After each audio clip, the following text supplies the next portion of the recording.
Hello everyone, welcome to Magnet Brains class 9 computer applications code 165। ये बात तो आप सब जानते हैं क्योंकि मैम पीछे लिखा हुआ है। I know, class 9 computer applications code 165 मैं आप सबका स्वागत करती हूँ मैंग एट ब्रेन्स पे। तो भाई आज हम डिस्कस करने वाले हैं क्या, आप सब तो जानते हैं कि चैप्टर हमारा कंप्लीट हो चुका है। ऑब्जेक्टिव टाइप क्वेश्चंस 2 पार्ट्स में कंप्लीट हो चुके हैं और हमने कंप्लीट कर लिए हैं हमारे प्रैक्टिस असाइनमेंट, नहीं मैम प्रैक्टिस, जी हाँ प्रैक्टिस थ्योरेटिकल क्वेश्चंस भी। तो भाई अब बारी आ जाती है प्रैक्टिस एप्लीकेशन ओरिएंटेड प्रॉब्लम्स की। तो विदाउट एनी फर्दर अडू शुरुआत करें, लेकिन शुरुआत करने से पहले कुछ बातें जानते जाइए। आप सब जानते हैं कि मैंग एट ब्रेन्स अभी अपने चैनल पे, अभी अपनी वेबसाइट पे दैट इज www.mangetbrains.com पे लेकर आया है बम्पर ऑफर। जी हाँ भाई, फ्लैट 15% डिस्काउंट मिल रहा है सारे क्लासेस के ई नोट्स पर। तो इस अपॉर्चुनिटी को मिस मत करो, क्योंकि अगर ये अपॉर्चुनिटी मिस कर दी है, एग्जामिनेशन बिल्कुल नियर है, डोर बेल बजा रहा है ऐसे टक टक टक। भाई दिवाली निकली है ना अभी, दिवाली के बाद न्यू ईयर कब आ जाएगा और न्यू ईयर के बाद एग्जामिनेशन कब आ जाएगा पता नहीं चलेगा। तो फटाफट से जाइए हमारे ब्राउजर्स पे या फिर अपने किसी भी ब्राउजर पे जाइए और डालिए www.mangetbrains.com और इस अपॉर्चुनिटी का लाभ उठाइए, क्योंकि अगर इसको मिस कर डाला तो एग्जामिनेशन में नहीं कर पाओगे झिंगा लाला। और भाई इसी के साथ साथ जैसे कि आप सब जानते हैं कि mangetbrains.com क्लासेस केजी से लेके क्लासेस 12 तक को कवर करता है। एक आपका ऑफलाइन स्कूल, आपके स्कूल्स हैं, और एक आपका ऑनलाइन स्कूल ये बैठा है, फ्री एजुकेशन दे रहा है, इससे ज्यादा क्या मांगता। और भाई इसी के साथ साथ आप सब जानते हैं कि अभी हमारी वेबसाइट पे एक्टिव है E notes and E books. E notes के बारे में मैंने अभी आपको बताया है, ई बुक्स भी मिल रही हैं हमारी ऑफिशियल वेबसाइट पे। URL आपको पता है www.mangetbrains.com। हमारी ई बुक्स कंटेन करती हैं sample papers and previous years question papers. ये बहुत ज़्यादा लाभदायक हैं बोर्ड एग्जाम्स, जो हमारे बोर्ड एग्जाम्स में जो स्टूडेंट्स हैं जो 10th एंड 12th में हैं उनके लिए ये ई बुक्स बहुत ज़्यादा फायदेमंद है। एज वेल एज अगर आप क्लास 10th या क्लास 12th को बिलोंग नहीं करते हैं, क्लास 9th या क्लास 11 के भी स्टूडेंट हैं या किसी अदर क्लास के भी स्टूडेंट हैं, 4th 5th 6th 7th 8th, बिल्कुल जा सकते हैं आप हमारी www.mangetbrains.com पे। वहां पे आपको ई बुक्स अवेलेबल हैं with revised sample papers updated to the current curriculum. तो भाई इसी के साथ शुरुआत करते हैं। आज की जो हमारी क्लास है ना, वो येट अनदर बहुत ही अमेजिंग क्लास है, क्योंकि आज एक एक्सरसाइज होगी, बिल्कुल होगी आज एक एक्सरसाइज होगी। और ऐसा क्यों लगता है मैम आपको? क्योंकि भाई आ चुका है एप्लीकेशन ओरिएंटेड प्रॉब्लम्स। तो भाई एप्लीकेशन कौन सी है हमारी, हम किस एप्लीकेशन की बात कर रहे हैं? हम बात कर रहे हैं कैल्क एप्लीकेशन सॉफ्टवेयर की। तो भाई कैल्क सॉफ्टवेयर में जहां पे हम numerous numeric data, formulas, functions के साथ डील करते थे, चार्ट के साथ डील करते थे, तो उस एंटायर सॉफ्टवेयर के अंदर, एक स्प्रेडशीट सॉफ्टवेयर के अंदर जो एप्लीकेशन ओरिएंटेड प्रॉब्लम्स होंगे तो वो भी तो आपके न्यूमेरिकल ही होंगे।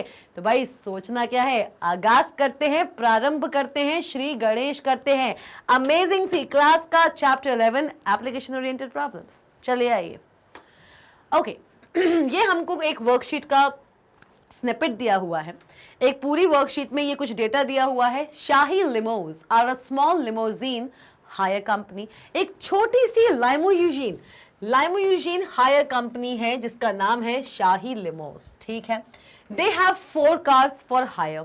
Below is a spreadsheet with their car hire information for the month of November 2015। भाई ये तो गला बहुत खराब है, सही होने का नाम ही नहीं ले रहा है। बताओ, सब ट्राई कर लिया, सिरप भी पी लिया, लौंग भी खा लिया, इलायची भी खा ली, सब कुछ कर लिया, उसके बाद भी गला साथ नहीं दे रहा है। तब भी आपके लिए आते हैं, आपको पढ़ाते हैं। तो सोचिए हम आपके लिए कितना एफर्ट डाल रहे हैं, खांसते भी रहते हैं तब भी पढ़ाने में कोई भी कमी नहीं लाते हैं। तो आपका भी तो फर्ज बनता है कि अगर अभी तक आपने सब्सक्राइब नहीं किया है ना मैंग एट ब्रेन्स के चैनल को, तो फटाफट से जाइए और सब्सक्राइब कीजिए मैंग एट ब्रेन्स के ऑफिशियल चैनल को, क्योंकि वो करना तो बनता है।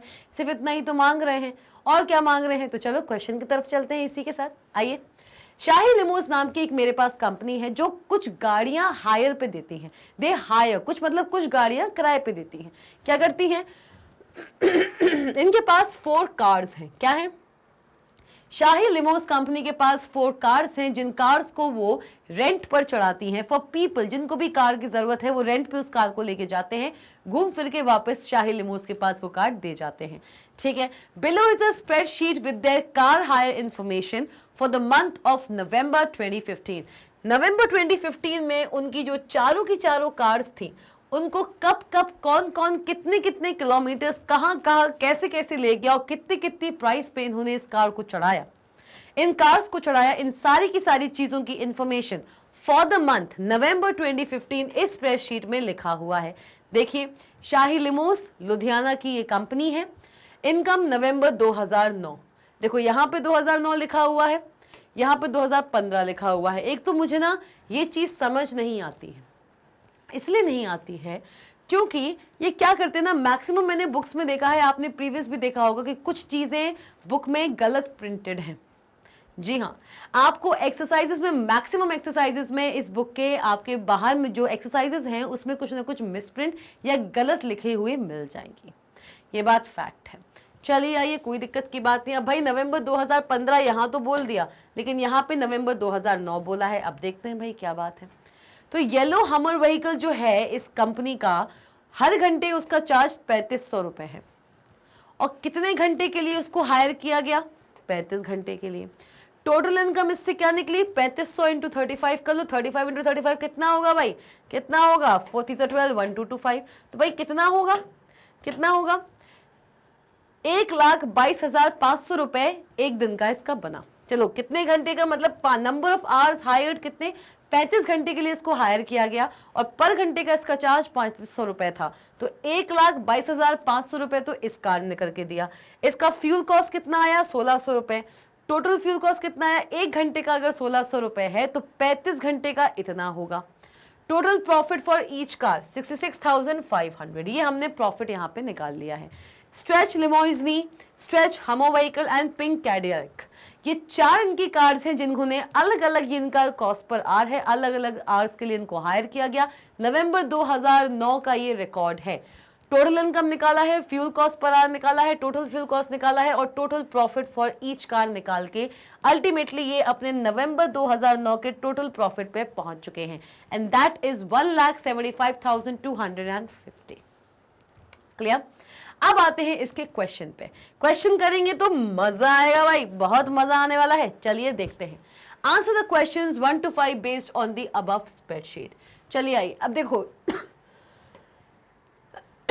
इन्होंने क्या किया, इस पूरी स्प्रेडशीट को ना एक पाई चार्ट के रूप में रिप्रेजेंट किया है।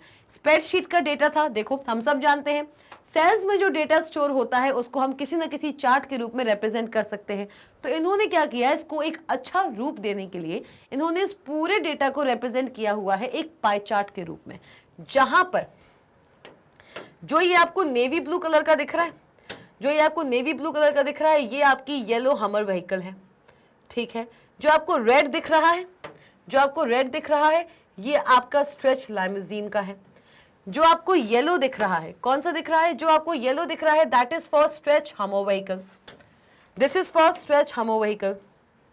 देखिए, ये आपके स्ट्रेच हमो व्हीकल का पोर्शन है। ठीक है मैम, और ये जो आपको last but not the least that is the green, ये है आपके पिंक कैडिलैक व्हीकल के लिए। ठीक है, अलग अलग कार्स, 4 कार्स थी, अलग अलग कार्स यहाँ पे अलग अलग डेटा शो कर रही हैं। और एक चीज आप देख पा रहे हो कि सबसे ज्यादा प्रॉफिट जिस कार से ने हुआ है for the month of November 2009 that is yellow हमो व्हीकल। सबसे ज्यादा प्रॉफिट इनको इस कार ने करके दिया है। चलिए आइए, क्वेश्चन क्या बोलता है, the chart below has been produced from the spreadsheet data. ये किस टाइप का चार्ट है, तो भाई इसका आंसर तो आप सबने समझ ही लिया है, मैंने खुद ही बोल दिया है कि भाई एक चार्ट बनाया गया है, और ये किस टाइप का चार्ट है बिल्कुल आप सब जानते हैं, this is a pie chart. बहुत अच्छे, आओ भाई आगे बढ़ते हैं। List the cell references of the 2 cell ranges used to produce this chart. इस चार्ट को बनाने के लिए वो कौन से सेल रेफरेंसेस थे जिनकी हेल्प हमने ली है to create this pie chart. देखिए भाई, कौन कौन से हो सकते हैं। देखो, पहली बात तो यहाँ पे लेजेंड्स देख लो।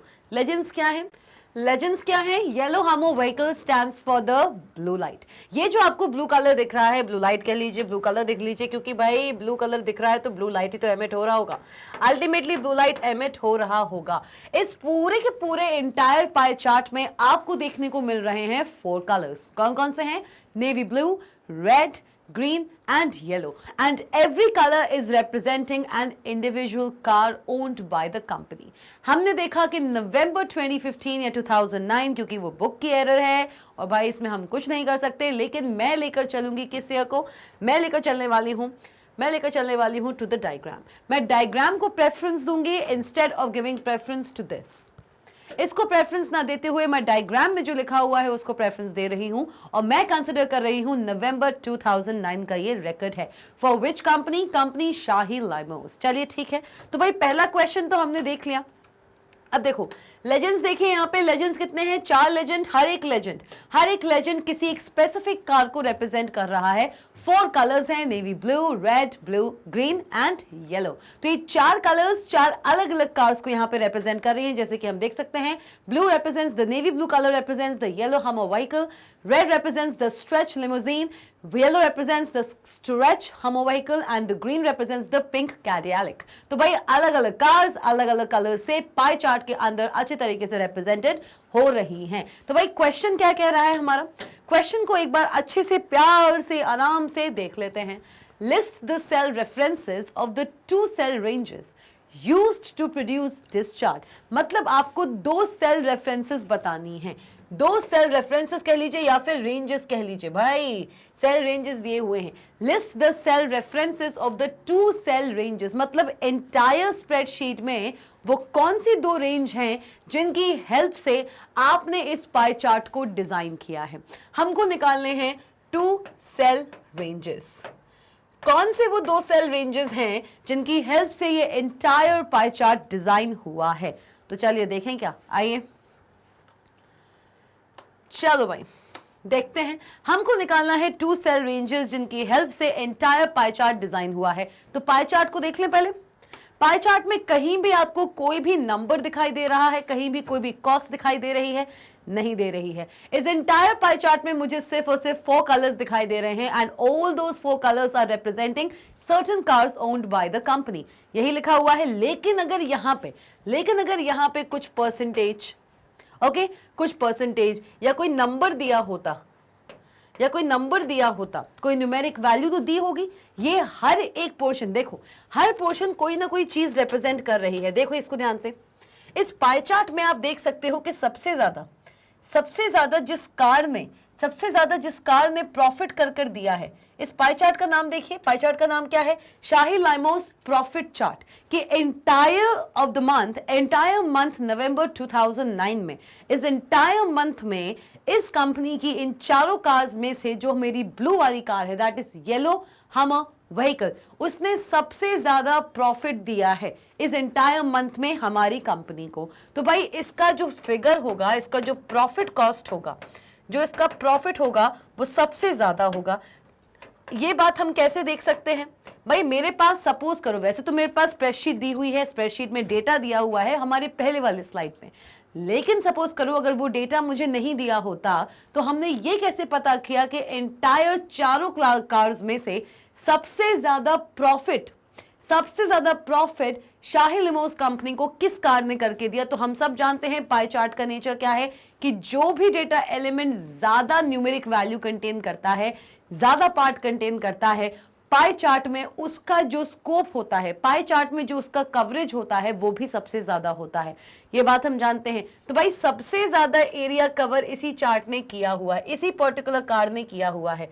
तो ये मानना, ये जानना बहुत ही इजी हो जाता है कि सबसे ज्यादा प्रॉफिट शाही लिमोस कंपनी को नवंबर 2009 में उसकी येलो हमर व्हीकल ने लाकर दिया।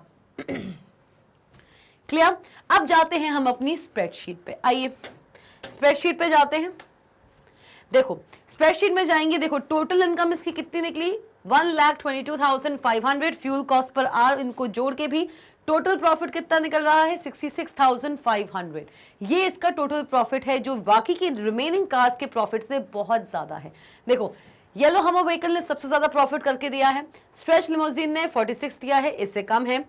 स्ट्रेच हमर व्हीकल ने 25,200 दिया है, जो कि भी इससे कम है। और हमारा पिंक कैडिलैक भी सबसे कम नहीं, पर ये कुछ एक रीजनेबल प्रॉफिट लेकर आ रहा है। तो इन सारी कार्स में से सबसे ज्यादा प्रॉफिट जिस कार ने करके दिया है that is yellow Hummer vehicle, और वो हमारे पाई चार्ट में बहुत अच्छी तरीके से हम देख भी पा रहे हैं। अब हमारा क्वेश्चन क्या था? क्वेश्चन ये था कि इस एंटायर पाई चार्ट को बनाने के लिए, इस एंटायर पाई चार्ट को बनाने के लिए दो ऐसे सेल रेंजेस बताइए जो आपने चूज किए होंगे। तो भाई कौन कौन से सेल रेंजेस हम चूज कर सकते हैं? कौन कौन से सेल रेंजेस हम चूज कर सकते हैं to create a pie chart? Pie chart में भी ये बात हमें अच्छे से डिस्प्ले हो गई कि येलो हमर व्हीकल सबसे ज्यादा प्रॉफिट लाके दे रहा है। तो मतलब है कि ये वाला जो कॉलम है ये तो होगा ही होगा इंक्लूडेड, प्लस हर घंटे का हर कार का कितना कितना प्राइस था ये भी इंक्लूड होगा। ठीक है, क्योंकि इसी पे पूरा चीज कैलकुलेट होके अल्टीमेटली हम इस प्रॉफिट पर पहुंचे हैं। देख लो, cost per hour, number of hours आए, जब इसको इनटू किया तब जाके टोटल इनकम निकली। टोटल इनकम में हमने fuel cost plus or total fuel cost ये जोड़ा, तब जाके हमारा टोटल प्रॉफिट निकला है। क्लियर हुआ? तो अल्टीमेटली हर पर्टिकुलर कार का क्या कॉस्ट होती है पर आर की, हर कार की कॉस्ट क्या है, हर घंटे की रेंट की, हर घंटे का हर कार का क्या रेंट है, ये सबसे पहले देखना जरूरी है। तो भाई कौन कौन से दो सेल रेफरेंसेस या दो ऐसे सेल रेंजेस होते हैं जिनको सेलेक्ट करने पर हमें वो पाई चार्ट मिल सका? तो भाई कौन कौन से हैं? एक है आपका कौन सा, एक है आपका कौन सा, एक है आपका बी कॉलम में B5 से लेके B8 तक, एक ये आपका सेल रेंज है, और एक सेल रेंज आपका जाएगा C से लेके G तक। मतलब ये सारी की सारी चीजें यूज होंगी। All these parameters will be counted, all of these parameters will be counted. देखिए जरा ध्यान से, देखिए इसको, ऑल ऑफ दिस रेंज, ये पूरी रेंज, ओके, ये पूरी रेंज। तो कितनी रेंजेस हो गई भाई? कितनी रेंजेस हो गई? हमारे पास हो गई दो रेंजेस। पहला कौन सा रेंज है? पहला कौन सा रेंज है? ये वाली रेंज अलग होगी, ये इसके अंदर इंक्लूड नहीं होगी। C से लेके G कॉलम तक ये अलग रेंज है, और B5 से लेके B8 तक की अलग रेंज है, ये इसके अंदर इंक्लूड नहीं होगी, क्योंकि ये बेसिक कॉस्ट है। This is the basic cost जिस पे सारी की सारी, ये अगर 3500 इस येलो हमर कार की बेसिक कॉस्ट है, तो इसी पे सारी चीजें कैलकुलेट हो रही हैं। तो दो सेल रेफरेंसेस आपके कौन कौन से होंगे? एक होगा आपका B5 से लेकर B8, और एक सेल रेफरेंस होगा आपका C5। क्या होगा भाई? क्या होगा? एक सेल रेफरेंस होगा आपका C5। C5 से लेकर कहां तक जाएगा भाई? कहां तक जाएगा? G8 तक। C5 से लेकर G8 तक। तो भाई ये दो सेल रेफरेंस हैं, ये दो ऐसे सेल रेंजेस हैं जिनको सेल रेफरेंसेस की हेल्प से जब हमने यूज किया तो एक पाई चार्ट हमारे पास आया। देखिए, देखिए जरा, देखो जरा ध्यान से, यही दिया हुआ है। B5 से लेके B8 तक इंक्लूड हुआ है, और C5 से लेके G8 तक जब इंक्लूड हुआ तब जाके मेरे पास ये पाई चार्ट निकल के आया है। आइए भाई, तो देखते हैं करेक्ट आंसर क्या होगा इस पर्टिकुलर क्वेश्चन का। List the cell references of the two cell ranges used to produce this chart, B5 से लेके B8 तक एंड G5 से लेके C8 तक। Okay, this is G5, okay, this is G5। Wait, G5 से लेके C8 तक, वेट जस्ट अ मिनट, कुछ गलती हो रही है क्या हमसे? G5 से लेके C8 तक। अच्छा, इन्होंने ना क्या किया, इन्होंने पता क्या किया, हम इसको C5 से लेके G8 तक ले जा रहे हैं, इन्होंने यहां से सिलेक्शन शुरू कर दिया। इन्होंने यहां से सिलेक्शन शुरू कर दिया, कहां से? G5 से लेके C8 तक। आप चाहे इसको यहां से लेके यहां तक लिखें या यहां से लेके यहां तक लिखें, आप डायगनली कहीं से भी रेफर कर सकते हो किसी भी सेल रेंज को, ये बात हम जानते हैं। बिल्कुल कंफ्यूज नहीं होना। अगर मैंने ऐसा लिख दिया, देखो, अगर मैंने ऐसा लिख दिया, देखो ये चीज कंफ्यूज कर सकती है, ये चीज बच्चों को कंफ्यूज कर सकती है कि मैम अगर मैंने आपसे कह दिया, just take this thing as a very normal thing, क्योंकि ये चीज आपको आगे चल के कंफ्यूज कर सकती है। अगर मैंने कहा कि मैं एक टेबल बना रही हूं, if I am creating a table, मैंने यहां पे एक स्प्रेडशीट की छोटी सी टेबल बनाई है, और इस टेबल में, ओके, इस टेबल में, चलिए आइए, there are 4 columns, and 4 rows. ठीक है, ये मेरी एक टेबल है, स्प्रेडशीट प्रोग्राम है। ओके मैम, चलिए आइए। Ah okay, just give me a minute.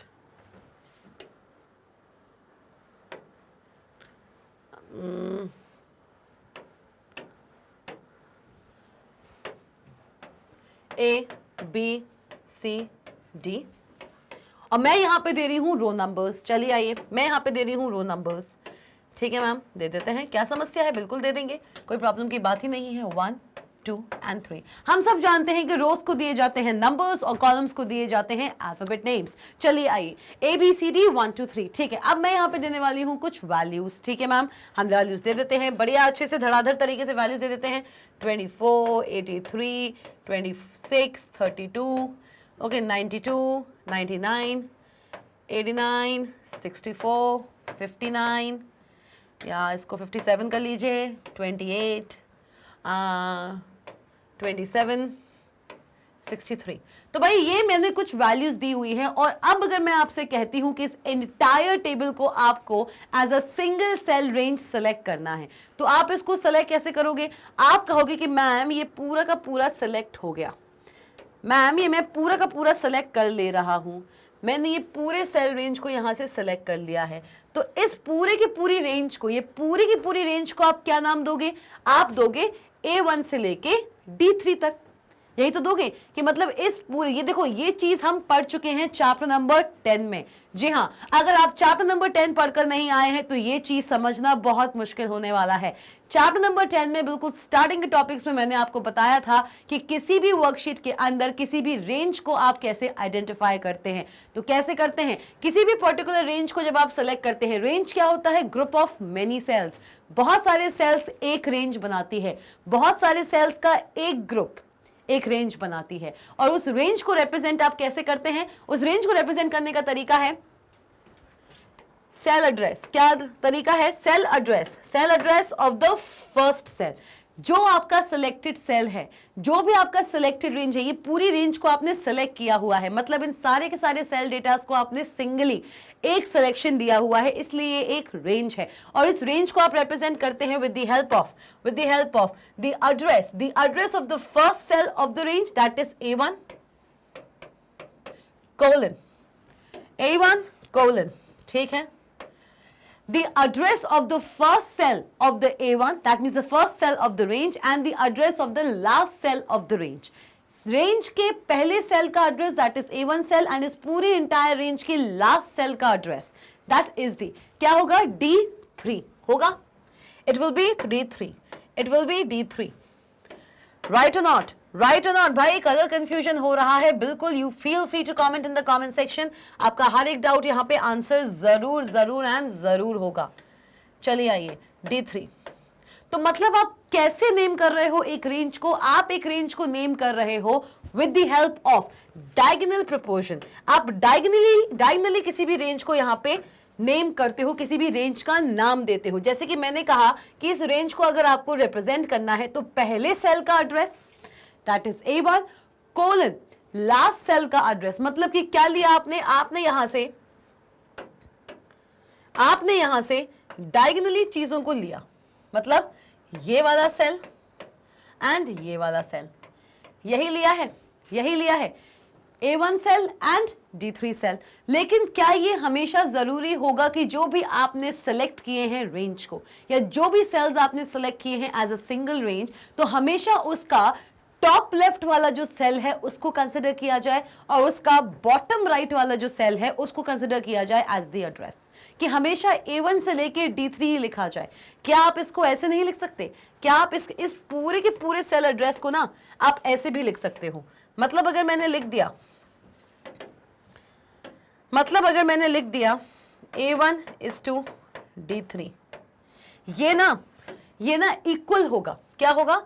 ये ना इक्वल होगा किसके इक्वल होगा भाई लोग? किसके इक्वल होगा? This will be equal to what? Equal to this will be equal to this. किसके इक्वल होगा? देखिए, that is D1, that is D1 is 2, D1 is 2, A3.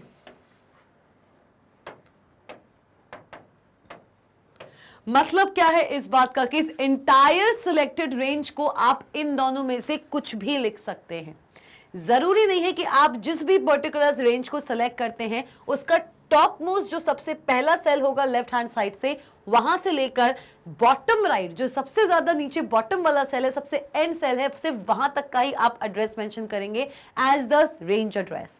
आप चाहें तो इस रेंज एड्रेस को अगर एस डायगोनल की हेल्प से रिप्रेजेंट कर रहे हैं, वेल एंड गुड है, लेकिन अगर आप चाहें तो इसी पूरी के पूरे सेल रेंज को, इस पूरी सेल रेंज को आप इस वाले डायगोनल से भी रिप्रेजेंट कर सकते हैं, इस वाले डायगोनल से भी रिप्रेजेंट कर सकते हैं। That means the first address will be the D1 address and the last address will be the A3 address. देखो यहां से यहां कर भी लेकर जाओगे तो भी ये सारा का सारा सेलेक्ट हो रहा है कि नहीं हो रहा है। मतलब हमेशा ऐसे ही लेके जाओ, जरूरी नहीं, आप इसको ऐसे भी लेकर जा सकते हो। तो ये चीज मैंने आपको अभी क्यों बताई, क्योंकि ये चीज हमारे क्वेश्चन में आ गई है। देखिए जरा, देखिए क्या दिया हुआ है, list the cell references of the two cell ranges used to produce this chart. तो भाई ये वाला रेंज तो सही था B5 से लेके B8 तक, क्योंकि ये सिंगल कॉलम को रिप्रेजेंट कर रहे थे, है कि नहीं। लेकिन आपने जो ये रेंज देखा ना, ये वाला रेंज G5 से लेके C8 तक, क्या दिया हुआ है, G5 से लेके C8 तक, यही दिया हुआ है। ठीक है मैम, देखते हैं, G5 से लेके C8 तक दिया हुआ है। अब देखो इसमें बच्चे ना, आधे से ज्यादा बच्चे इस चीज में कंफ्यूज हो जाएंगे, कहेंगे मैम आपने तो ये वाला सेलेक्ट किया था ना, ये वाला पोर्शन सेलेक्ट किया था, ठीक है, तो होना क्या चाहिए था, ये होना चाहिए था C5। क्या होना चाहिए था, ये क्या होना चाहिए था, ये आपका होना चाहिए था, ये आपका होना चाहिए था बच्चा लोग, ये होना चाहिए था C5 से लेकर G8 तक। मतलब ये डायगोनल, ये वाला डायगोनल, ये वाला डायगोनल रिप्रेजेंट होना चाहिए था, होना चाहिए था, क्या होना चाहिए था, it must be, it must have been, it must have been C5 से लेकर G8 तक, ये होना चाहिए था। लेकिन दिया हुआ क्या है, दिया हुआ है जस्ट उसका उल्टा। क्या दिया हुआ है, दिया हुआ है G5 से, मतलब ये वाला डायगोनल, देख रहे हो, ये वाला डायगोनल क्या है, ये डायगोनल, ये डायगोनल क्या है, ये डायगोनल है आपका G5। देखो ये है G5, G एंड फिफ्थ रो, मतलब G5 से लेकर, मतलब कि G5 से लेकर C8 तक। मतलब अब उन्होंने ये वाला डायगोनल कंसिडर ना करके इस ग्रीन वाले डायगोनल को कंसिडर नहीं किया है, इन्होंने कंसिडर कर लिया है इस वाले डायगोनल को। किस वाले, इस वाले डायगोनल को इन्होंने कंसिडर कर लिया है। तो बच्चे इसमें बहुत कंफ्यूज होते हैं, क्योंकि बाय डिफॉल्ट हम चीज़ों को हमेशा लेफ्ट से राइट लेकर जाते हैं, हम हमेशा लेफ्ट मार्जिन से लिखना शुरू करते हैं। अपने कॉपीज में, अपने टेक्स्ट बुक्स या अपने रजिस्टर्स में भी आप लेफ्ट मार्जिन से लिखना शुरू करते हो, अनलेस आपको एक ऐसी लैंग्वेज लिखते हैं जिसका अलाइनमेंट ही राइट से शुरू होता हो, लाइक उर्दू। उर्दू लैंग्वेज हमेशा राइट से लेफ्ट जाती है, लेकिन maximum of the languages always grow from और always are written from left to the right. हम इंग्लिश भी लेफ्ट से राइट लिखते हैं और हिंदी भी लेफ्ट से राइट लिखते हैं, राइट। तो भाई हम जब सेल रेंज को यहाँ पे रिप्रेजेंट कर रहे हैं तो हम उसको भी लेफ्ट से लेके राइट तक ही रिप्रेजेंट करना चाहते थे, दैट इज फ्रॉम C5 से लेके G8 तक, लेकिन उस चीज को उन्होंने G5 से लेके C8 तक कर दिया। तो बच्चे ना इसमें कंफ्यूज हो जाएंगे कि मैम ये करना क्या चाहते हैं, इसलिए मैंने ये चीज आपको अलग से एक्सप्लेन की है कि एक सेल रेंज को आप दोनों ही डायगोनल्स की हेल्प से रिप्रेजेंट कर सकते हो। हमेशा लेफ्ट टू राइट ही मूव करेगा, ये लेफ्ट टू राइट वाला डायगोनल ही मूव करेगा या कंसिडर किया जाएगा to name the cell address, to name any range address. It is not mandatory, ये चीज मैंडेटरी नहीं है। क्लियर? चलिए आइए, अगर ये चीज आपको अभी भी क्लियर नहीं हुई है, feel free to comment in the comment section. आप जानते हैं कि आपकी चीजें क्लियर होना हमारे लिए सबसे ज्यादा इंपॉर्टेंट है, बाकी सब चीजें सेकेंडरी हैं। चलिए आइए, ओके, सो क्वेश्चन नंबर 2 मेरे ख्याल से आपको समझ आया है। ये दो ऐसे सेल रेंजेस हैं गिवन स्प्रेडशीट प्रोग्राम के, जिनकी हेल्प से वो पाई चार्ट हम क्रिएट कर सके हैं। आइए क्वेश्चन नंबर 3 की तरफ। Name one other circular chart type. Okay, कौन सा चार्ट टाइप? देखिए क्वेश्चन देखो ध्यान से, क्वेश्चन देखो, आधे से ज्यादा क्वेश्चन तो यही सॉल्व हो गया। हमको पता है एक सर्कुलर चार्ट टाइप जो कि है पाई चार्ट, इन्होंने पूछा है वन अदर, मतलब एक और। कौन सा? कौन सा? Circular chart type. कौन सा चार्ट टाइप भाई लोग? कौन सा chart type? Circular chart type. एक और circular chart type that can be produced using the data from cells on a spreadsheet। मतलब इन सेल रेंजेस में जो डेटा दिया हुआ है उन डेटा की हेल्प से एक और ऐसा कौन सा हमारा सर्कुलर चार्ट टाइप है जो हम क्रिएट कर सकते हैं। अभी हमने क्या क्रिएट किया हुआ है, अभी हमने क्रिएट किया हुआ है पाई चार्ट। क्या आप जानते हैं एक और ऐसे पर्टिकुलर चार्ट के बारे में जो सर्कुलर इन नेचर है? बिल्कुल जानते हैं। तो इसका आंसर मैं जानती हूं, आप बहुत ही होशियार हैं, आपने बता दिया होगा ऑलरेडी कमेंट सेक्शन में, पर तब भी हम देख लेते हैं। Of course it is a donut chart. केवल पाई चार्ट और डोनट चार्ट ही दो ऐसे चार्ट हैं जो सर्कुलर शेप में होते हैं। बाकी सारे या तो एक्स वाई प्लेन में होते हैं, एक्स वाई कोऑर्डिनेट्स में होते हैं, या फिर वो होते हैं आपके नेट शेप में। क्लियर? चलिए आगे बढ़े। मतलब इस पूरे के पूरे स्प्रेडशीट को ना, ये जो क्वेश्चन दिया हुआ है, इस पूरी स्प्रेडशीट को मैं पाई चार्ट में भी रिप्रेजेंट कर सकती हूं, और इस पूरी की पूरी स्प्रेडशीट को, जैसे ये पाई चार्ट में बना हुआ है, मैं इसी स्प्रेडशीट को डोनट चार्ट में भी रिप्रेजेंट कर सकती हूं। चलिए आइए आगे बढ़ते हैं। Give one advantage to shahi लिमोस of viewing information in chart form। मतलब ये जो पूरी इंफॉर्मेशन इन्होंने स्प्रेडशीट फॉर्म में बनाई हुई है, जो सबसे पहले हमने देखी, अलग अलग कार का cost per hour, total cost, fuel cost per hour, total fuel, total profit earn, सब कुछ जो एक टैबुलर फॉर्मेट में दिया हुआ है, वो सारा का सारा अगर चार्ट फॉर्मेट में शाही लिमोस कंपनी चेंज कर दे, ट्रांसफॉर्म कर दे, जैसे कि उन्होंने पाई चार्ट में किया है, तो इससे उन्हें फायदा क्या हुआ? स्प्रेडशीट प्रोग्राम में या स्प्रेडशीट सॉफ्टवेयर कैल्क में उन्होंने टैबुलर फॉर्मेट में तो ये चीज पहले से ही बनाकर रखी है, हम सब ने देखा, तो इसको उन्होंने चार्ट फॉर्म में भी बना दिया। और चार्ट फॉर्म में बनाने के बाद उनको ऐसा क्या फायदा मिला है जो उनको टैबुलर फॉर्मेट में नहीं मिल रहा था? चलिए देखें। आइए। It visually conveys a lot of information that would have taken many pages to be presented in meaningful way। इस अकेली सी इतनी सारी इंफॉर्मेशन को अगर ये जो हमारी लिमोस कंपनी है और भी अच्छी तरीके से देखना चाहती तो उसके लिए बहुत सारे पेजेस, बहुत सारा पेपर वर्क लगता, लेकिन चार्ट की हेल्प से वो और भी ज़्यादा अच्छी तरीके से इस इंफॉर्मेशन को विजुअली कन्वे कर सके हैं। It visually conveys a lot of information. Chart क्या करता है?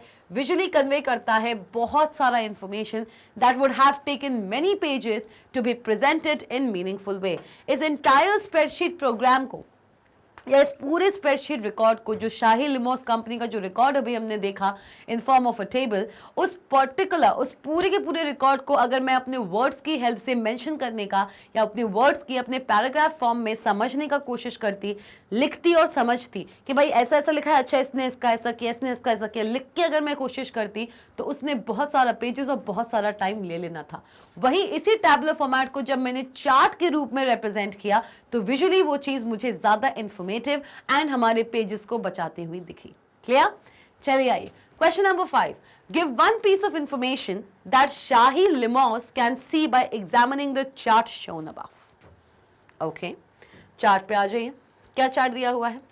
इस इंटायर चार्ट को एक बार देखिए और इस इंटायर चार्ट को देखने के बाद ये बताइए कि इसमें देखो कॉस्ट वॉस्ट कुछ नहीं लिखा हुआ है, ठीक, लेकिन उन्होंने क्या किया, अलग अलग कार्स का जो, देखो इसका टाइटल देखो इस चार्ट का, this is Shahi limos profit chart.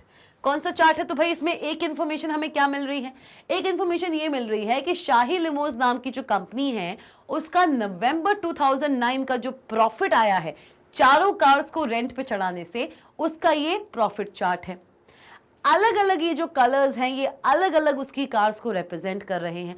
कहने को यहाँ पे कितना कितना परसेंट यहाँ पे कवर हुआ है, किसका कितना न्यूमेरिक वैल्यू था, किसका कितना प्रॉफिट किस कंपनी ने अर्ज किया, कितना प्रॉफिट कमाया जिस पर्टिकुलर कार ने, इस शाही लिमोस कंपनी की किस कार ने कितना प्रॉफिट कमाया है वो यहाँ पे रिप्रेजेंटेड नहीं है। लेकिन अलग अलग कार ने जितना जितना इस पाई चार्ट में कवरेज लिया हुआ है, जैसे ये सबसे ज्यादा कवर लिया हुआ है, सबसे ज्यादा जिस पर्टिकुलर कार ने इस पाई चार्ट में जगह ली हुई है, दैट इज दिस येलो हमो व्हीकल। उसके बाद मतलब इसको मैं दूंगी नंबर 1, दिस इज नंबर 1, ठीक है।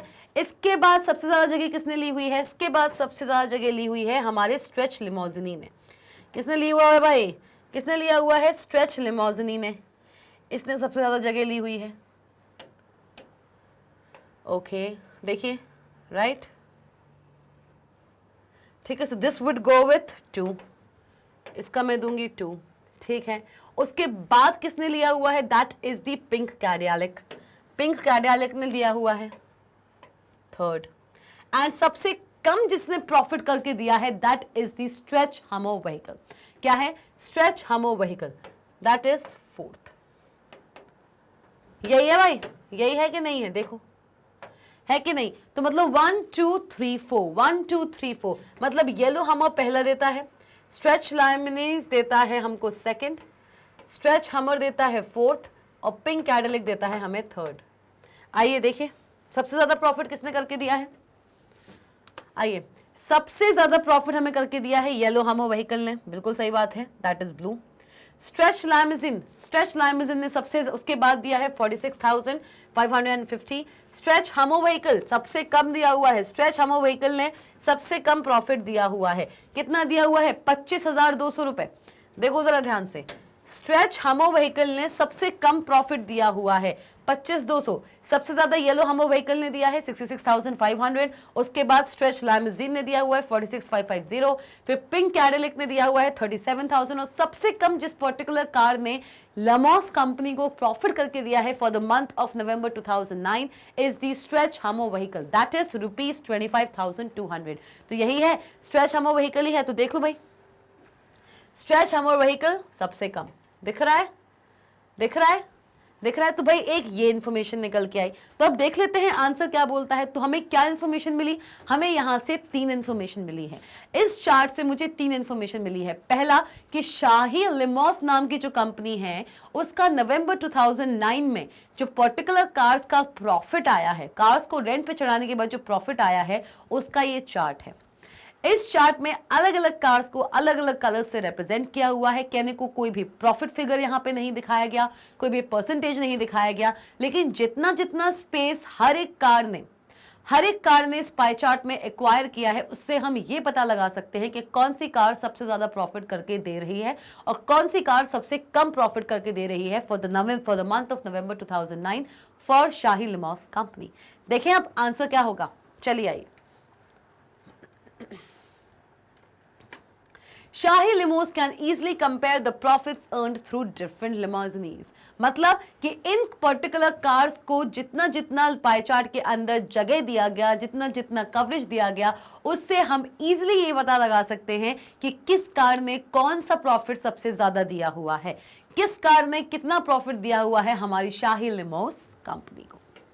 क्लियर हुआ। Shahi limos can easily compare the profits. इस पाई चार्ट की हेल्प से अलग अलग कार के द्वारा दिए हुए प्रॉफिट्स को इजीली हम कंपेयर कर पा रहे हैं, even if the numeric values are not given in the pie chart. Okay, pie chart में नहीं दिया हुआ है, हम यहाँ पे क्योंकि पाई चार्ट की बात कर रहे हैं। हम स्प्रेडशीट में जो टैबुलर फॉर्मेट में पूरा का पूरा डेटा दिया हुआ है, आप कहोगे कि मैम उसमें तो लिखा हुआ है कि इस पर्टिकुलर कार ने कितना प्रॉफिट दिया। मैं उस टैबुलर फॉर्मेट की बात नहीं कर रही हूँ, मैं सोर्स डेटा की बात नहीं कर रही हूँ। उस सोर्स डेटा को सिलेक्ट करने के बाद जो मैंने पाई चार्ट में कन्वर्ट किया है, जहां पे कोई भी न्यूमेरिक वैल्यू नहीं दी हुई है किसी भी कार की, लेकिन हर कार ने पाई चार्ट के अंदर एक स्पेसिफिक स्पेस एक्वायर करके रखा है, और उस स्पेस को देखते ही हम ये पता कर सकते हैं कि कौन सी कार ने सबसे ज्यादा प्रॉफिट करके दिया है कंपनी को और किस कार ने सबसे कम प्रॉफिट करके दिया है हमारी कंपनी को। क्लियर। चलिए आइए। Shahi limos have decided to hire drivers. अब देखो इसी पर्टिकुलर क्वेश्चन में ना एक और इन्होंने थोड़ा सा ट्विस्ट ला दिया है। क्या लाया है, कार्स तो उसके पास 4 हैं, लेकिन इन चारों कारों को चलाने के लिए इन्होंने हायर किए थे drivers. Shahi limos have decided to hire drivers and need to include the cost of drivers in the spreadsheet. भाई जो इनका स्प्रेडशीट का चल रहा था, जहां पे cost of the car, rental per hour कितना रेंट है हर कार का, ये हो रहा था, कितने घंटे चली है वो हो रहा था, टोटल अमाउंट निकल रहा था, फ्यूल 1 घंटे का कितने का था वो लग रहा था, एंड टोटल प्रॉफिट निकल रहा था हर कार के द्वारा। हर कार कितना कितना प्रॉफिट करके दे रही थी शाही लिमोस कंपनी को for the month of November 2009। लेकिन अब इन्होंने सोचा कि इसमें थोड़ा सा ट्विस्ट ये लाया जाए कि भाई कार तो जो दे रही है, हम ड्राइवर्स को भी हायर कर रहे हैं, तो ड्राइवर के डेटा को भी हम पूरा प्रॉफिट निकालने में इंक्लूड करेंगे। एंटायर मंथ नवंबर में हर एक कार ने कितना प्रॉफिट करके दिया है उसको फाइंड आउट करने में अब ड्राइवर्स का भी कॉस्ट आएगा। चलिए आइए देखो, कार वही है, उनका रेट भी वही है, पर आवर का उनका रेट है, okay, number of hours hired ये भी यहीं पे दिया हुआ है, टोटल इनकम वही है, फ्यूल कॉस्ट पर आवर वही है, टोटल फ्यूल कॉस्ट और टोटल प्रॉफिट हर एक कार का वही दिया हुआ है। पर हल्का सा जो ट्विस्ट अब किया हुआ है हमारे क्रिएटर ने वो क्या है कि भाई अभी तक जितना भी टोटल प्रॉफिट निकल रहा था, जितना भी टोटल प्रॉफिट निकल रहा था वो सिर्फ और सिर्फ जितने घंटे के लिए एक कार गया, हर घंटे पे कार का क्या कॉस्ट है उस पर डिपेंडेंट था, cost of a car per hour उस पर डिपेंडेंट था इसका profit, as well as fuel per hour, fuel cost per hour. मतलब कैसे निकाल रहे थे, हर कार का प्रॉफिट, हर कार का जो प्रॉफिट था, हर कार का जो प्रॉफिट निकल रहा था, profit of each car, her car का जो प्रॉफिट है वो निकल रहा था आपका कुछ इस तरीके से, प्रॉफिट ऑफ ईच कार। कैसे निकल रहा था, बड़े ही मोटे मोटे तरीके से हम यहां पे देख लेते हैं हर कार का प्रॉफिट कैसे निकल रहा था। चलिए देखें किस किस का कॉम्बिनेशन था, किस किस का कॉम्बिनेशन था, फ्यूल कॉस्ट का और आपकी cost per our. Rental cost क्या है हर कार की, rental cost of each car, her car का रेंटल कॉस्ट क्या है, ठीक है, इस पर डिपेंड कर रहा था। प्लस और किस चीज पर डिपेंड कर रहा था, और किस चीज पर डिपेंड कर रहा था, ये डिपेंड कर रहा था आपके, ये डिपेंड कर रहा था आपके फ्यूल, किस पे भाई, देखिए जरा ध्यान से देखने की आवश्यकता है भाई। Fuel cost, fuel cost of each car, भाई हर कार का कितना कितना रेंट है, हर कार का अलग अलग रेंट है। येलो हमर व्हीकल का अलग रेंट है, स्ट्रेच लिमोजिन का अलग रेंट है, बल्कि सबसे ज्यादा रेंट आपका पिंक कैडिलक का है, दैट इज 6000। लेकिन क्योंकि चला ये बहुत ही कम घंटों के लिए है इसलिए इतना प्रॉफिट करके इसने नहीं दिया। सबसे कम रेंट बल्कि आपके येलो हमर व्हीकल का है और चली ये सबसे ज्यादा है, इसलिए सबसे ज्यादा प्रॉफिट इस कार से आया है। देखिए ये क्लियर, ओके, इसको अभी हम कंसिडर नहीं करेंगे, ठीक है, इसके बारे में, क्योंकि अभी हम बात करने वाले हैं इस प्रॉफिट के बारे में। तो देखिए सबसे कम रेंट है येलो हमर व्हीकल का, लेकिन चली वो सबसे ज्यादा है, सबसे ज्यादा, क्योंकि कम रेंट है तो ये जो हमारे कस्टमर होते हैं जिस कार का कम रेंट होता है पर घंटे का उसको वो ज्यादा परचेज करने के पीछे भागते हैं कि भाई इसका रेंट कम है in comparison to the other 3 cars, तो इसको रेंट पे उठा लेते हैं। 35 घंटे अच्छे से चला है, लेकिन उन्हें ये नहीं पता है कि ये स्ट्रैटेजी होती है हर एक सेलर की कि किसी भी कार का जिसका रेंट कम होता है कस्टमर उसको सबसे ज्यादा प्रेफरेंस देता है और वो सबसे ज्यादा उसी को यूज करता है, और वही कम रेंट की कार सबसे ज्यादा प्रॉफिट करके देती है। देखिए दिया, कहने को जिसका रेंट सबसे ज्यादा था उसने 3rd हाईएस्ट प्रॉफिट करके दिया। क्लियर हुआ, चलिए आइए, तो क्या हो रहा है कि प्रॉफिट पहले निकल रहा था हर एक कार के लिए, किस किस का इंक्लूड कर रहे थे हम, हर कार के लिए जो हम प्रॉफिट निकाल रहे थे उसमें उस पर्टिकुलर कार का रेंटल कॉस्ट जो है उसको हम इंक्लूड कर रहे थे, प्लस हर एक कार का जो फ्यूल कॉस्ट लग रहा था उसको इंक्लूड कर रहे थे।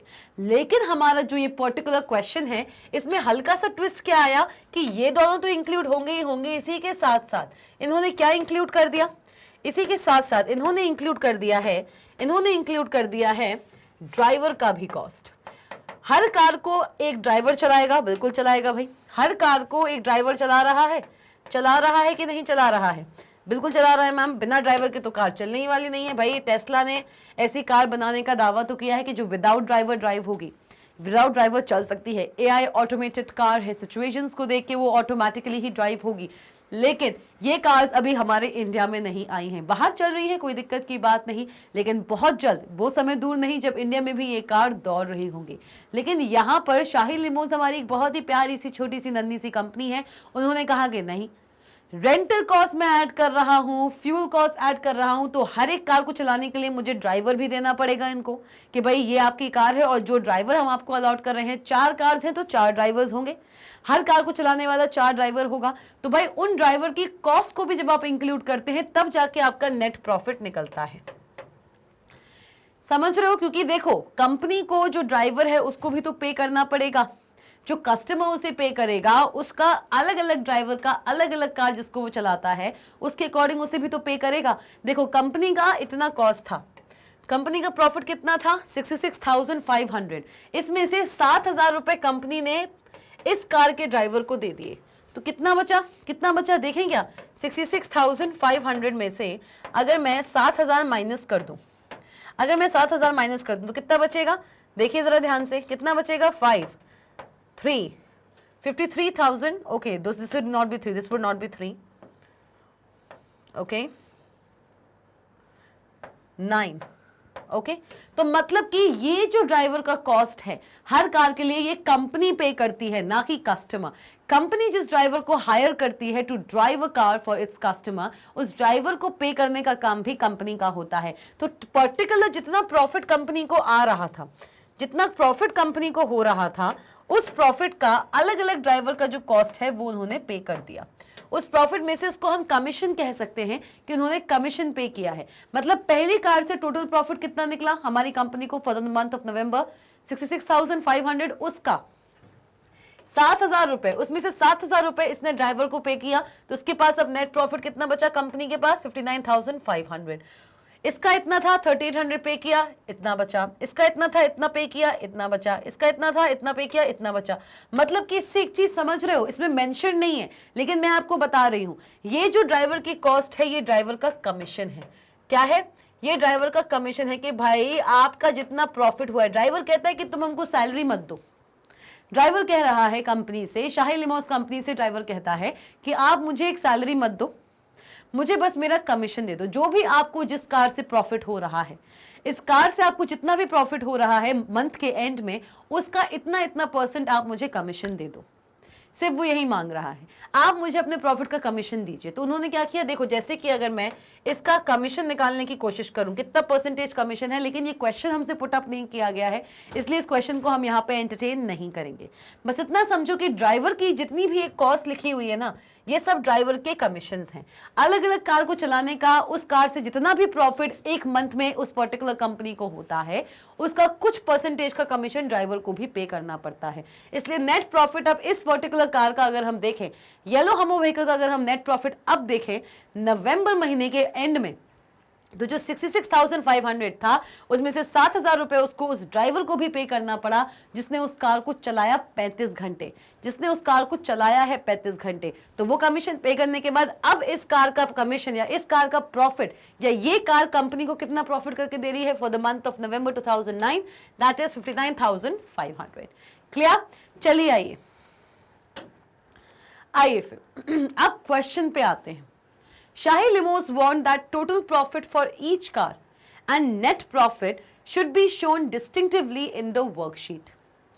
क्या बोल रहे हैं वो? ये बोल रहा है कि शाही लिमोस कंपनी चाहता है, शाही लिमोस कंपनी चाहता है कि ये जो ये वाला कॉलम है टोटल, जो ये वाला कॉलम है,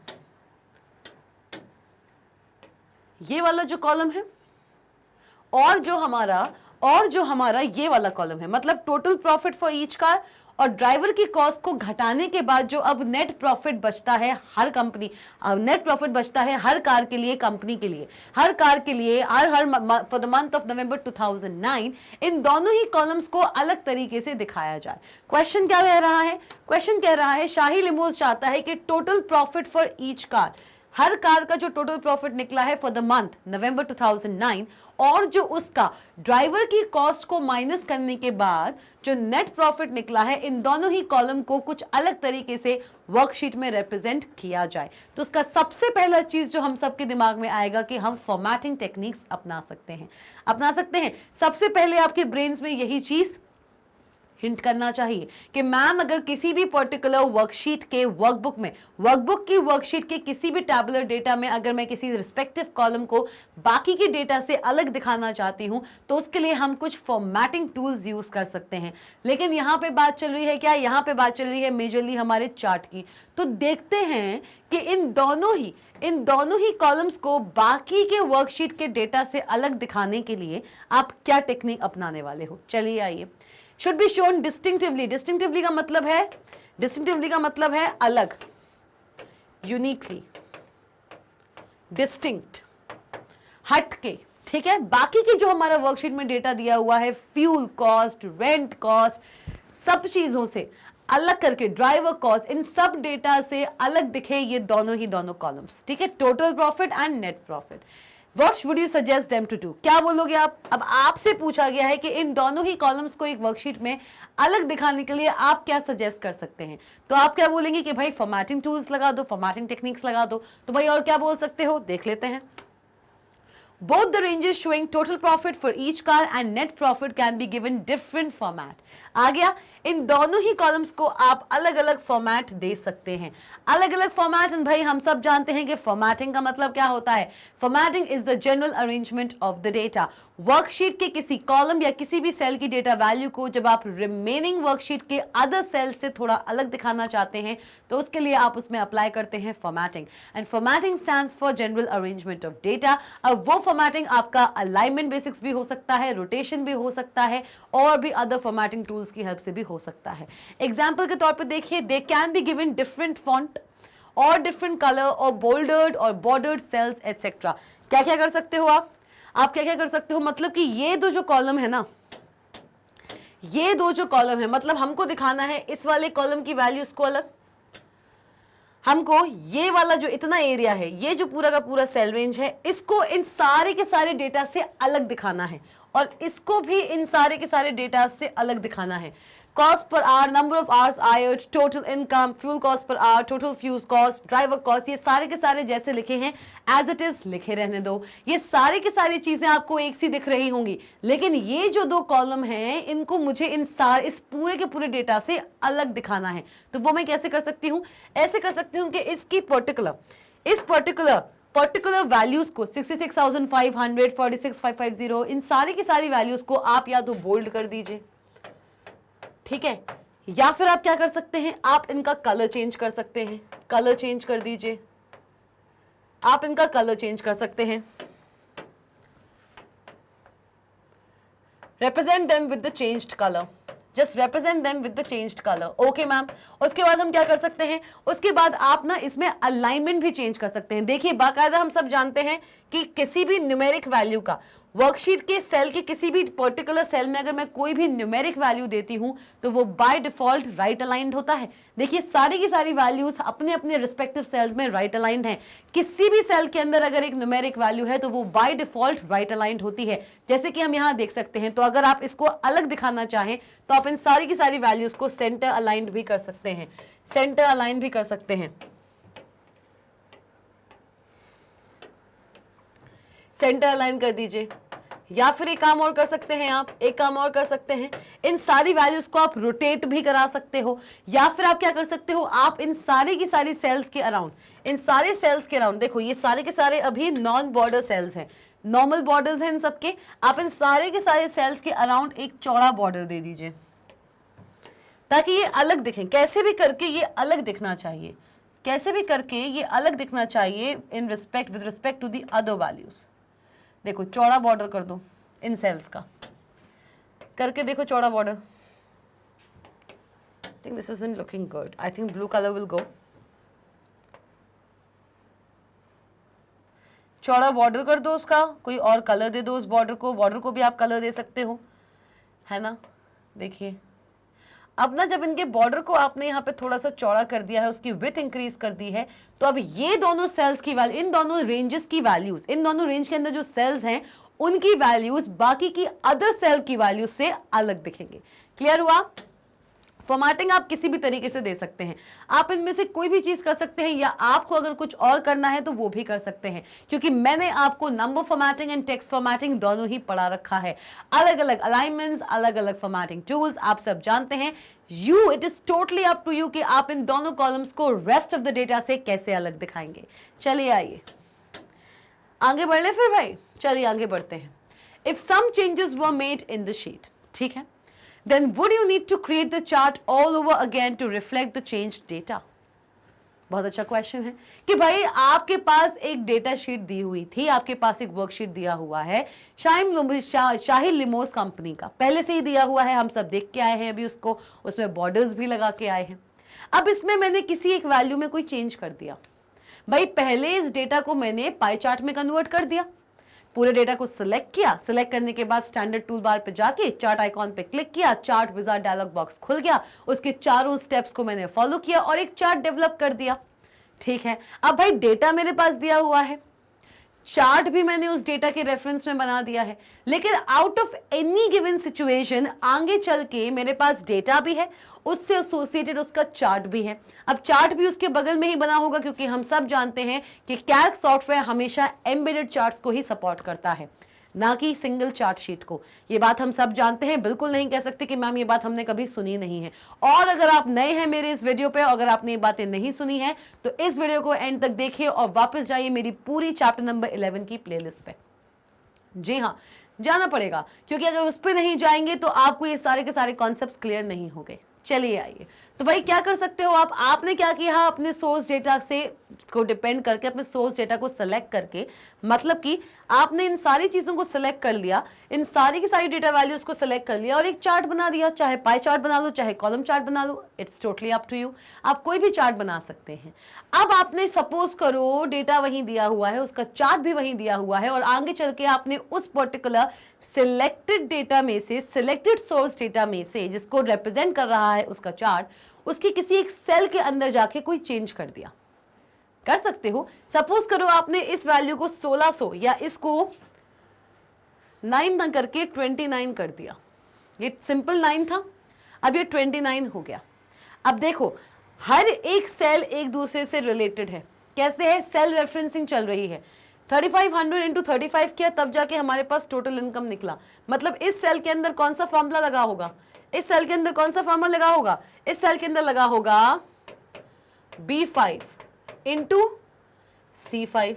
करके देखिए, 35 इंटू 35 कीजिए, कितना हुआ, 35 का स्क्वायर कितना होता है, कितना होता है 25, 1225, और ये कितना है 100, 35 100 टू 122500 आया। यही दोनों सेल्स को यूज किया गया है इस सेल के अंदर in form of a formula. तो मतलब सेल रेफरेंसिंग यहाँ पे चल रही है। और अगर आपने ये यहाँ पे देखा, इन दोनों के बीच में इंटू, इन दोनों के बीच में इंटू, और इन दोनों के बीच में भी इंटू होगा।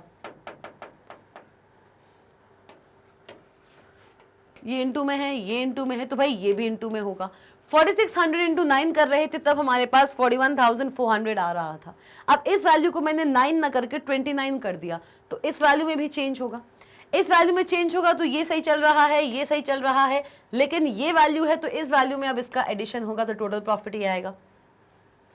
देखिए ध्यान से, 1800। देखिए फ्यूल कॉस्ट पर आर 41,400 में जब मैं फ्यूल कॉस्ट को, फ्यूल कॉस्ट टोटल इनकम ये है, फ्यूल कॉस्ट पर आर कितने नंबर का है, 9, 9 इंटू 1800 कितना हुआ, 16,200। टोटल फ्यूल कॉस्ट कितनी होगी, 16,200। देखिए 9 घंटे के लिए हायर किया था और 1 घंटे का कॉस्ट 1800 है फ्यूल का, तो 9 घंटे का कितना होगा, 9 into 1800 that is 16,200। Total fuel cost इतनी निकलेगी। तो ये इसका टोटल इनकम कितना है 41,400, टोटल फ्यूल कॉस्ट इतनी है, तो कितना हुआ आपका 41,400 और 16,200 करके देखिए इतना प्रॉफिट आया माइनस करने पे। देखिए तो मतलब कि हर एक सेल एक दूसरे से किसी न किसी ऑपरेशन की हेल्प से हमने वैल्यूज यहाँ पर पाई हुई है। बेसिक वैल्यूज हमने सिर्फ और सिर्फ ये दिया और ये दिया। इन दोनों ही सेल्स, इन दोनों ही कॉलम्स में जो वैल्यू दी हुई हैं उन पे डिपेंड करके आगे के कॉलम्स में वैल्यूज आ रही हैं। ये बात समझ रहे हो, समझ रहे हो? तो भाई इनमें से अगर किसी एक में भी मैंने चेंज कर दिया, ये 9 घंटे जो थे अगर मैंने उसको 29 कर दिया, तो इस एंटायर रो में चेंज आने वाला है। ये 29 अगर मैंने कर दिया तो इस पर्टिकुलर सेल वैल्यू को चेंज करने पर चेंज कहाँ कहाँ रिफ्लेक्ट होगा, चेंज इस पूरे के पूरे रिमेनिंग रो के, इस पूरे के पूरे रो के इस रिमेनिंग सेल वैल्यूज में चेंज देखने को मिल जाएगा 9 पे, क्योंकि ये बेसिक वैल्यूज थी और ये बेसिक वैल्यूज थी और इन्हीं बेसिक वैल्यूज पे डिपेंड करके आगे की वैल्यूज फ्रेम हुई थी, है कि नहीं? तो होगा क्या, अगर मैंने इस वैल्यू को अपडेट कर दिया, चेंज कर दिया, तो इस एंटायर दैट इज 7th रो के बाकी की जो ये रिमेनिंग सेल वैल्यूज हैं उनमें भी चेंज आएगा। अब क्वेश्चन क्या पूछा जा रहा था? क्वेश्चन ये पूछा जा रहा था कि भाई आपके पास सोर्स डेटा था, आपने उसका चार्ट बना लिया और इसको अगर आपने अब अपडेट कर दिया है तो क्या जो चार्ट आपने बनाया है, सुनना, इसको मैंने जब अपडेट किया तो इसमें भी चेंज आएगा, इसमें भी चेंज आएगा, इसमें भी चेंज आएगा, इसमें भी आएगा, इसमें भी आएगा, इसमें भी आएगा। ये वैल्यूज जो हैं वो चेंज हो जाएंगी क्योंकि ये सारी की सारी सेल की वैल्यूज इस पर डिपेंड कर रही हैं। किसी ना किसी तरीके से सेल रेफरेंसिंग सेल्फ रेफरेंसिंग की हेल्प से फॉर्मूला में ये लगी हुई है। ठीक है, ये बात हम सब जानते हैं और हम ये भी जानते हैं कि कोई भी सेल एड्रेस जो कि एक फॉर्मूला का पार्ट है और उस सेल एड्रेस में जो डेटा वैल्यू स्टोर्ड है, अगर उसमें कोई भी चेंज होता है तो जिस पर्टिकुलर फॉर्मूला में वो सेल एड्रेस इंक्लूडेड है वहां पर भी चेंज रिफ्लेक्ट होगा। तो बात ये हुई कि भाई सेल में तो हमें समझ में आ गया कि एक सेल में कोई भी चेंज आया तो उससे एसोसिएटेड उसके रेफरेंस में जितने भी सेल इंक्लूडेड थे, मतलब ये जो सेल एड्रेस है that is C7 cell address जिस भी सेल के अंदर फॉर्मूला में इंक्लूडेड है उन सब में चेंज दिख जाएगा। लेकिन क्या ये चेंज चार्ट में भी दिखेगा? तो भाई दिखेगा, बिल्कुल दिखेगा, दिखना चाहिए। देखें, क्वेश्चन देखते हैं, आंसर देखते हैं। No, Calc would automatically reflect the changes in the embedded chart immediately. देख लीजिए, इन्होंने पूछा क्या कि if some changes were made in the sheet, then would you need to create the chart all over again to reflect the change data? मतलब अगर आपने अपने selected source data के किसी एक सेल में कोई भी चेंज कर दिया तो उस पर्टिकुलर चेंज होने की वजह से क्या आपको फिर से पूरा का पूरा डेटा सेलेक्ट करके स्टैंडर्ड टूल बार पे जाके चार्ट आइकॉन को प्रेस करना पड़ेगा, चार्ट विजार्ड पे जाके फिर से पूरा का पूरा एक नया चार्ट क्रिएट करना पड़ेगा? नहीं, जो भी चेंज आप अपनी पर्टिकुलर डेटा में, अपने सोर्स डेटा के किसी भी सेल में आप जो भी चेंज करते हैं वो चेंज ऑटोमेटिकली आपके चार्ट में भी रिफ्लेक्ट होना शुरू हो जाएगा। आपको फिर से पूरा का पूरा स्टेप्स, पूरी की पूरी प्रक्रिया करने की जरूरत नहीं है। Any change made in the source data will automatically be reflected in the created chart. You do not have to create the chart again. All over again आपको एक नया चार्ट क्रिएट करने की जरूरत नहीं है, यही लिखा हुआ है। No, Calc would automatically reflect the changes in the embedded chart immediately. चलो आओ क्वेश्चन नंबर 8 की तरफ। If Shahi Limos want to compare total profit per car and net profit, What chart type would you suggest? बहुत अच्छा question है कि भाई अगर शाही लिमोस कंपनी चाहती है कि जो उसके वो दो कॉलम्स है ना, पहला कॉलम जो टोटल प्रॉफिट पर कार दिखा रहा है और सेकंड कॉलम जो दिखा रहा है क्या, सेकंड कॉलम जो दिखा रहा है नेट प्रॉफिट, अगर शाही लिमोस कंपनी सिर्फ और सिर्फ इन दोनों ही कॉलम्स के डेटा को आपस में कंपेयर कराना चाहती है तो आपके हिसाब से वो कौन सा चार्ट होगा जो बेस्ट फिट होगा to show the comparison between the values of the total profit per car column and the net profit column? आप सबको पता है ना कि दो पर्टिकुलर कैटेगरीज है, दो पर्टिकुलर डेटा सीरीज। देखो ये डेटा सीरीज है, याद रखना ये डेटा सीरीज है सारी, भूल मत जाना, ये सारी चीजें अलग अलग डेटा सीरीज हैं। DS1, DS2, DS3 भाई, ये सब डेटा सीरीज हैं।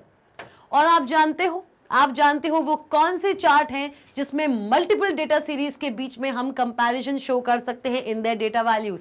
केवल और केवल 3 या 4 चार्ट्स हैं, कॉलम चार्ट, बार चार्ट या फिर लाइन चार्ट। नहीं, लाइन चार्ट बताता है change in something over a given period of time, समय के साथ साथ किसी पर्टिकुलर क्वांटिटी में क्या चेंज आया, अगर उसको रिप्रेजेंट करना है तो line chart is the best fit. लेकिन अगर अलग अलग डेटा सीरीज के बीच में हमें कंपैरिजन शो करना है, चेंज शो करना है, नॉट चेंज बट कंपैरिजन अगर हमें शो करना है तो बेस्ट फिट कौन सा चार्ट होगा? चलिए देखते हैं। एरिया चार्ट, आप चाहें तो एरिया चार्ट भी लिख सकते हैं, आप चाहें तो कॉलम भी लिख सकते हैं, आप इन दोनों ही चार्ट्स का इस्तेमाल कर सकते हैं। एरिया चार्ट भी आप इस्तेमाल कर सकते हैं, कॉलम चार्ट भी इस्तेमाल कर सकते हैं, बल्कि मैं तो ये कहूंगी कि आप चाहें अगर एरिया चार्ट, कॉलम चार्ट के अलावा आप चाहें तो स्टैक्ड बार चार्ट भी यूज कर सकते हैं। ये तीनों ही ऐसे चार्ट्स हैं जिनकी हेल्प से आप गिवन डेटा में से टोटल प्रॉफिट पर कार जो कॉलम का कॉलम है, जो कॉलम की डेटा वैल्यूज हैं, और नेट प्रॉफिट कॉलम की जो डेटा वैल्यूज हैं, उनके बीच में कंपैरिजन इजीली शो कर पाएंगे using the area, the column और the stacked bar chart. Any of these charts, you can make use of any of these charts. चलिए आइए आगे बढ़ते हैं क्वेश्चन नंबर 9 की तरफ। Look at the following chart. ठीक है मैम, हमने ये फॉलोइंग चार्ट देख लिया। What is it conveying? बहुत अच्छा क्वेश्चन है भाई। उसी पर्टिकुलर वर्कशीट के डेटा को पहले जब हम पाई चार्ट में कन्वर्ट कर रहे थे, अब उसी वर्कशीट डेटा को मैंने यहाँ पे किस चार्ट में कन्वर्ट कर लिया है भाई? जल्दी आंसर्स चाहिए मुझे। ये कौन सा चार्ट है? जल्दी बता दो मुझे, जल्दी बता दो। देखो टोटल प्रॉफिट पर ईच ईयर, देखो इन्होंने क्या किया, मैंने क्या बोला था कि आप पर्टिकुलर 2 कॉलम्स के डेटा को हमें कंपैरिजन करना था। किन किन का? Total profit for each year वाला कॉलम और नेट प्रॉफिट वाला कॉलम। इन दोनों की वैल्यूज को अगर मैं कंपेयर करना चाहती हूं out of the given data values, given data series, तो कौन सा चार्ट बेस्ट होगा? आंसर में एरिया चार्ट था, लेकिन मैंने कहा था कि आप कॉलम चार्ट का भी इस्तेमाल कर सकते हैं। तो ये कौन सा चार्ट है? क्या ये एरिया चार्ट है? बिल्कुल नहीं है, कतई नहीं है। बहुत अच्छे बच्चे होते जा रहे हैं, बहुत अच्छे। ये कौन सा चार्ट है भाई? ये है हमारा कॉलम चार्ट। देखो भाई, दोनों कॉलम्स की वैल्यूज को हमने यहाँ पे कॉलम चार्ट की हेल्प से कंपैरिजन शो करा दिया है। दोनों कॉलम्स हैं, total profit for each car and net profit. इन दोनों कॉलम्स की वैल्यू को मैंने यहाँ पे किसकी हेल्प से? कॉलम चार्ट की हेल्प से अच्छे से रिप्रेजेंट कर दिया है। चलिए आइए, look at the following chart, what is it conveying? ये जो चार्ट है ये क्या कन्वे कर रहा है? ये चार्ट कन्वे कर रहा है कि for the month November 2009 Shahi limos company का जो टोटल प्रॉफिट था, शाही लिमोस कंपनी का जो टोटल प्रॉफिट था, देखो टोटल प्रॉफिट इस कॉलम से हो रहा है, ठीक, और नेट प्रॉफिट इस कॉलम से हो रहा है। तो भाई अब ये मुझे आप बताएंगे, ये मुझे ना अब आप बताएंगे कि इस पूरे चार्ट से आपको क्या समझ में आ रहा है। चलिए देखिए इसको जरा सा और बताइए, बाकी तो मैं हूं ही बताने के लिए। चलिए ओके, तो देखा क्या इस चार्ट को बहुत ही ध्यान से, इस चार्ट को बहुत ही ध्यान से देखने की जरूरत है। पूरे के पूरे गिवन डेटा को यहाँ पे प्लॉट नहीं किया गया है, पहले तो ये समझने की जरूरत है। हमारे पास जो पूरा डेटा दिया हुआ था, रेंट पर कॉस्ट, रेंट पर hour, total hours drive, total amount, fuel per hour, total fuel cost, ये सब दिया हुआ था। उनमें से किसी भी डेटा वैल्यू को यहाँ पे रिप्रेजेंट नहीं किया गया है। सिर्फ 2 कॉलम्स हमने कंसिडर किए हैं। कौन कौन से? Total profit for each car for Shahi Limos company and net profit for each car after paying the driver's cost, right? ये 2 कॉलम्स की वैल्यू को कॉलम चार्ट की हेल्प से यहाँ पे रिप्रेजेंट किया गया है। ये पूरा चार्ट क्या बता रहा है? पूरा चार्ट आपको क्या बता रहा है? चलिए देखते हैं क्या बताता है। It is a column chart that is comparing total profit per car and net profit. बिल्कुल सही बात है, ये यही बता रहा है। ये कंपेयर करा रहा है वैल्यूज को of the total profit per car जो कॉलम है और जो हमारा नेट प्रॉफिट का कॉलम है। इन दोनों ही कॉलम में जो स्टोर्ड वैल्यूज हैं उनके बीच में कंपैरिजन आप इस चार्ट की हेल्प से और भी अच्छी तरीके से आप डेसिफर कर सकते हैं, कन्वे कर सकते हैं। और इसी के साथ साथ अगर हम इसको देखें तो क्या दिख रहा है? दिख ये रहा है कि जो नेट प्रॉफिट, टोटल प्रॉफिट है, जो टोटल प्रॉफिट वाला हमारा बार है, जो टोटल प्रॉफिट वाला हमारा कॉलम है, वो सबसे ज्यादा आपका येलो हमो व्हीकल का, दैट इज अबव 60,000 गया, ठीक है। और नेट प्रॉफिट सबसे ज्यादा कौन सा था?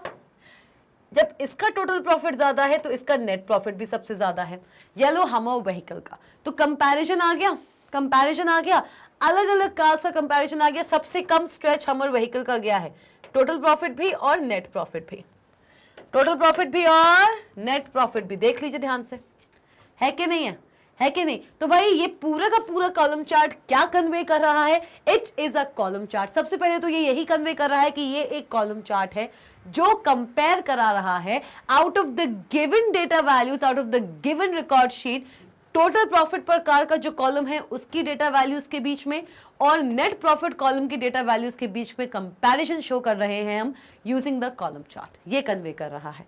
क्लियर हुआ? और इससे हमें ये भी समझ में आया कि येलो हमर व्हीकल रेस में आगे है बाकी अदर कार्स से। मतलब यहां तक कि येलो हमर व्हीकल का जो ड्राइवर कॉस्ट था उसको भी अगर मैंने टोटल प्रॉफिट से डिलीट कर दिया उसके बाद भी उसका नेट प्रॉफिट सबसे ज्यादा आया है in comparison to other cars. Total profit में से जब ड्राइवर कॉस्ट को माइनस किया था हमने 7,000, किया था कि नहीं किया था भाई लोग? किया था।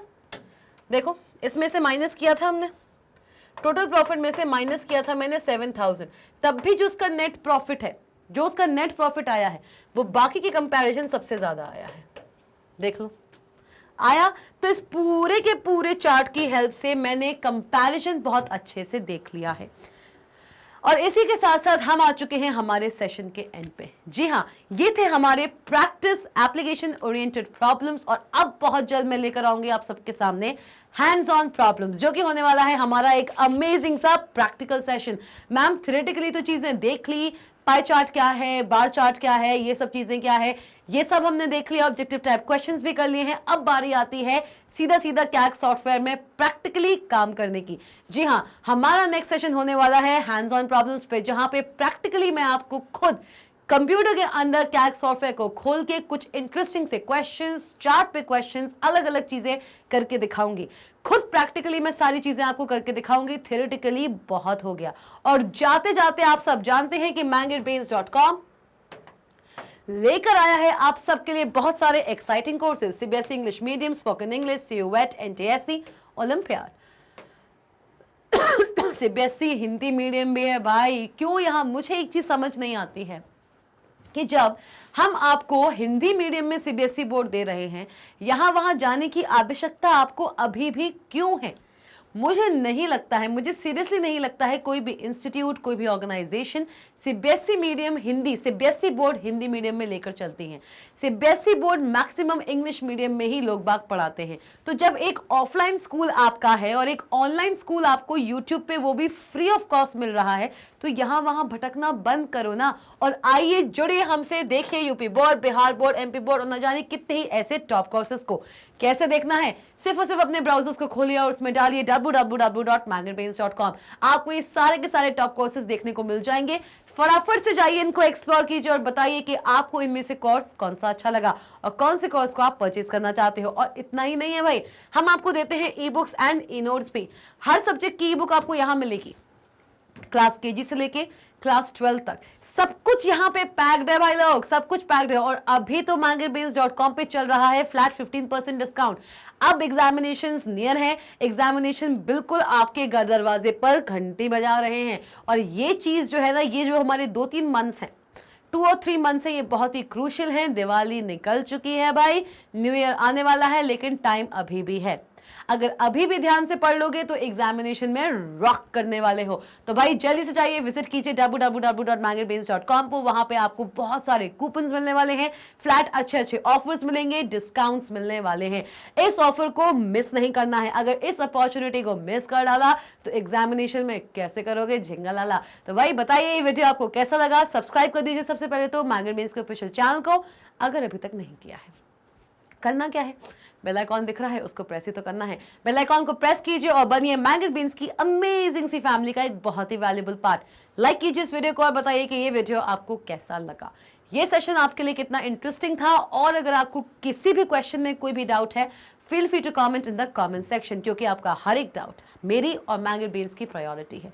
शेयर करना मत भूलना इस सेशन को, मैक्सिमम टू मैक्सिमम शेयरिंग होनी चाहिए इस सेशन की, कज शेयरिंग इज केयरिंग। मिलते हैं नेक्स्ट ऐसे ही अमेजिंग सेशन के साथ। और बता के जा रही हूं, hands on problems with practical implementation of questions on Calc software. मिलते हैं नेक्स्ट सेशन में, स्टे ट्यून्ड।